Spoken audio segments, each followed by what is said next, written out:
Edward? What's up, buddy? Video of me. Ooh, that's a pretty truck. Look at this pretty truck. What do we got here, Edward? My Dodge. Is that all you have to say? Pretty much. Okay. It's manual. 6-speed. Yes. Anyway, so we have some bad news. Jessie here has gone through a lot of problems in the time that I've had her, but nothing like the most recent problem. So I was chilling out in the park, having some good times. Being a dumbass. Thought I heard a knock, so I went straight home, did an oil change, and only 2 quarts of oil came out. My fault, yeah, but it was burning like a mofo. And so now we have a knock, and it's not too great, and this could be the end of this engine, quite possibly. So Mr. Edward here has a stethoscope of sorts. Does it have a fancy name? My listening device. Sure. And apparently it can tell if it's a rod knock that I have. So this is sad. And I just cleaned her. Like, she's so not outside obviously, but in the inside I made it nice and clean. Hi Mom. Hi Chase. So we'll see if Hey, look at that! Your oil's actually on. Edward's little thingamajoober can read anything from Jessie's heart, and yeah, we'll get you the sound of what the knock sounds like here in a hot sec when we turn her on. Obviously don't want it on for very long. Oh no. Okay. So, here we go.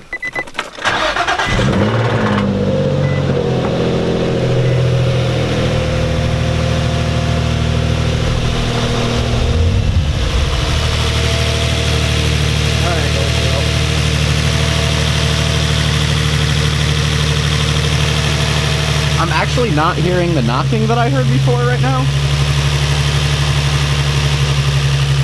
Oh, there it is. Now you can kind of hear it start to come in more.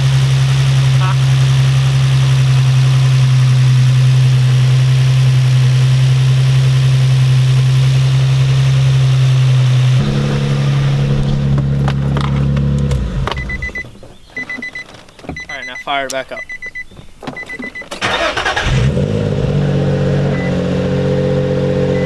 There's no knock, buddy. Your car's running fine.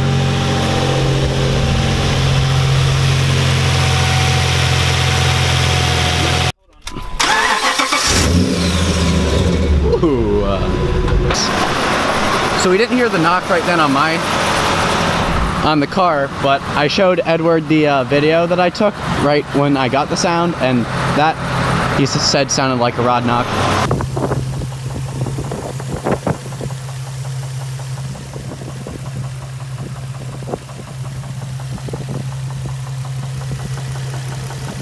We're not getting that now.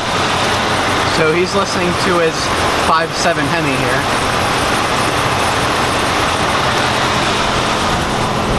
Listening for a sound comparison on the 2 vehicles to see if I could hear anything different from a healthy sounding vehicle to that.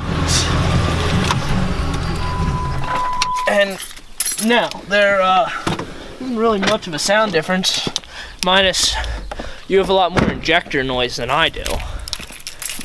But you also said, what, you had 2 quarts of oil come out? Yeah. Instead of your 4.5? Yeah.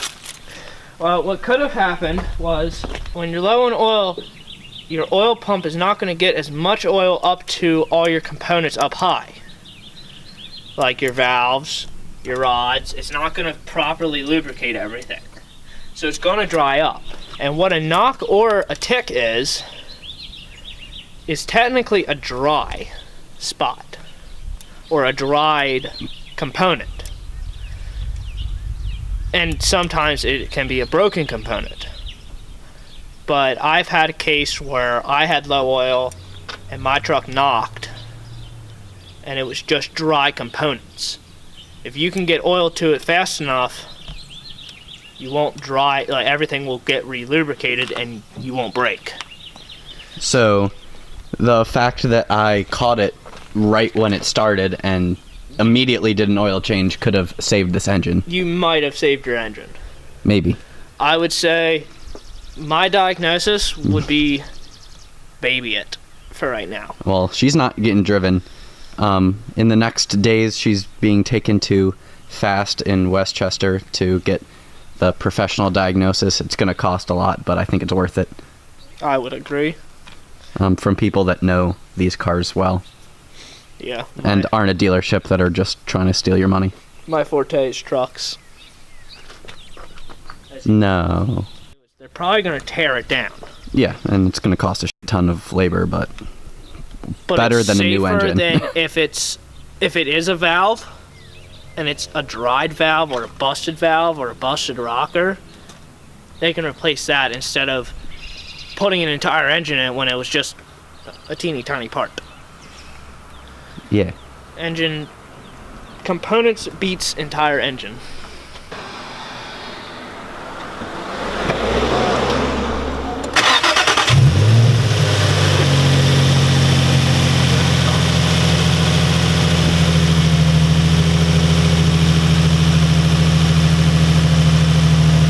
Alright, I'm taking this nice pointy little stick. I'm gonna listen to it. That's cool. I know, right? Here, put it down, like, not on the component, but down here. Yeah, that doesn't sound like a knock. It sounds like normal valve movement. Sounds good to me.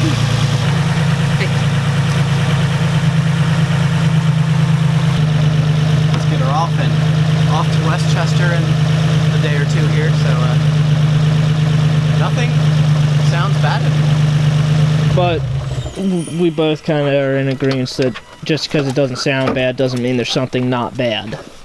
Sweet. And maybe, Mr. Guitarmageddon ZL1, his first trailer trip will have Jesse in it. You see that? Being towed by that pig. No, probably not. Oh, okay. I don't think Nick would let. You should see this trailer. If you haven't seen Nick's new video, his little April Fool's jokes, sorry to spoil it for you, but go check that out. It's a real nice trailer. I would live in that trailer. No, do you know? Edward is a trailer expert. I'm not a trailer expert. I'm just a trailer mechanic. And And rep. And welder. What? Let me see your hand. What happened from your welding experience? That wasn't welding, buddy. That was truck bed install. Your sheet metal. That's truck bed install. It got cut off. Tell me about this thing. Well, it is a 2007 Dodge 2500 Thunder Road edition, which I honestly have no idea what that's for. 5.7 Hemi. Bought it in York. Came with the Spectra cold air intake on it. Real nice truck. Bought it just for pretty much daily driver. It's sitting on a set of 33s, which is a stock tire for this model truck. Yeah, my lame steelies. Don't look at them. You know, power everything. 126,000 miles. There's a cool part. Oh. There's a cool part right there. 6-speed. With a brand new 6-speed in it. Brand new transmission, clutch, everything. Brand new clutch, brand new hydraulic master cylinder, brand new transmission. Got our nice little toe and jib jab here. In Brake case. controller. Sure, brake controller. It's quite a leap up into there. Don't look at that. Don't worry about it. That was my fluke. That's my fluke. It's quite a leap up into this behemoth. Yeah, she's a tank and a half though. We'll definitely be doing a video dedicated to this truck at some point in the fairly near future. So, actually, there's some people out there, if you ever heard of Truck Central, ran by Guitarmageddon and Dirty Max Jack, that might be more than interested in having it featured. That's how they do their channel. It's all fan trucks that they have that they do videos about. I'll clean the mirror up and clean the truck up. If they want this thing on there, I'll get her nice and pretty. I'd love to see it on the interwebs. Well, I mean, I'll have it on the interweb, but any channels. it can be multiple places on the interweb. Honestly, ecstatic that it's not not necessarily and definitely a catastrophic failure. Yeah, well, we'll wait and see what the shop says, but with my professional opinion, there's nothing catastrophically bad. If you don't know what Fast Automotive is in Westchester, they are one of the area's best shops for the non-American. If you watch the YouTube videos around here, you can see a lot from CSP and RPM, but they're literally only LS-based shops, so kind of lame, but whatever. But Fast in Westchester, there's a vehicle out there that I'll put a picture of here. It's a Subaru WRX with a GTR engine in it. That's at all the car shows around here, and that's one of their prized possessions. So they know what they're doing with these imports, so I trust them. And I honestly think they're going to be a similar price as a Infiniti or Nissan dealership would be, and I feel like I can trust them more. Hey, I was saying maybe if the engine was fried, then we do take it to CSP and have them shove an LSX in it and see what happens. If you do that, that would be a beast. If you would do that, dude, I'd put a Cummins in that thing. I'd Cummins swap that. That would be a beast if they put like a built LSX into this. Your tire's low. It is. It's also been sitting there for a few days without moving.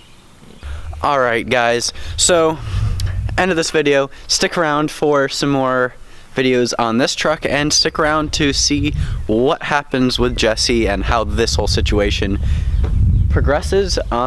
Overall, I'm happy that it's maybe not as terrible as I thought it was. So thanks so much for watching. If you are interested or care or anything, hit that thumbs up button, say hi to Edward in the comment section below, and hit that subscribe button because that helps me out a bunch. As always guys, I'm just Seanbeingsean, just being me, just be you.